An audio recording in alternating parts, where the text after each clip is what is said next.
A recent survey by First for Women Insurance has found that women are more likely than men to choose entrepreneurship, and this is not because women have a burning passion for or the right skills, but because of a lack of better opportunities. The question then becomes, how can South Africa prioritize women entrepreneurs in order to address gender inequality? Head of First for Women Insurance, Seugnette van Wyngaard, joins us now to tell us a little bit more on this survey. Seugnette, good to have you with us tonight on In Focus. Talk to us about, firstly, the objective and the inspiration or the rationale behind this survey. Good evening and thanks for having me. Yes, with the theme of International Women's Day this year being breaking the bias, and a way to do just that is to encourage, support and mentor female entrepreneurs so that challenges like gender inequality, opportunity inequality, bias and stereotype and discrimination is no longer an issue. And like you said, it's not necessarily a burning desire for women to choose, opportunities outside formal employment, but we are blocked in those corridors, and as such need to venture out and find other opportunities out there. Yeah. And how are women expressing their entrepreneurial ambitions? So what we found in our survey is that 48% of respondents felt because they don't have the opportunities in a 9-to-5 job, that they are most likely to pursue opportunities in quite a variety of sectors, varying from social media influencers, content creators, the food industry, online businesses. So as you can see, it's not single-minded and it's not really specifically focused on a certain sector, but really across a variety. Yeah. And what is then the conversation around the skills that they think are required for entrepreneurship and the skills that they currently possess? So I think it really isn't, a specific skill that's required. I always say, a business does not start on a piece of paper with just a dream or ideas. It's really about women going out, network and really build that basis from which to start a business. Obviously, it's the responsibility, collectively of other women to support them in those ventures.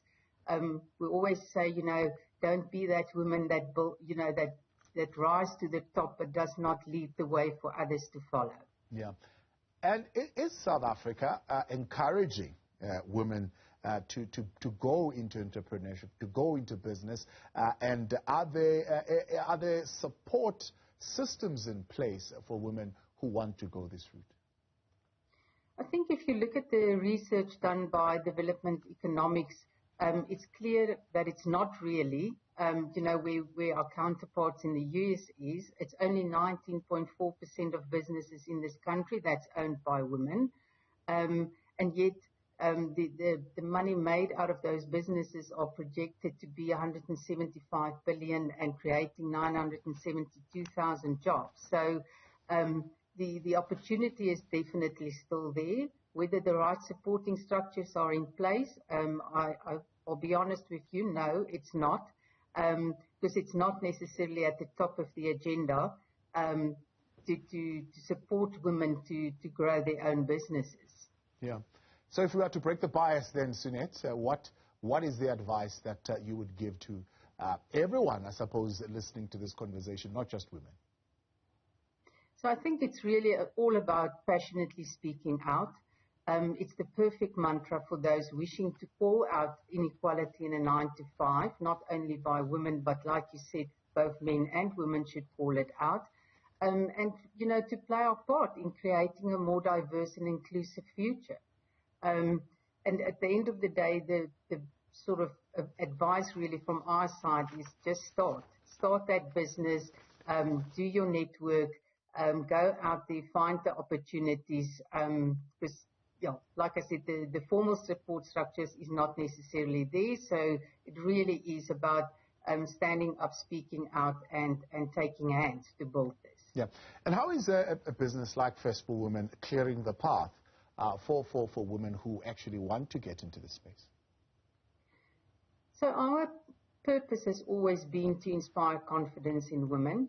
And that is why we have very specific business insurance policies that support female entrepreneurs with tailor-made packages to really support them once they have that business up and running, to safeguard it against the risks that will always be there.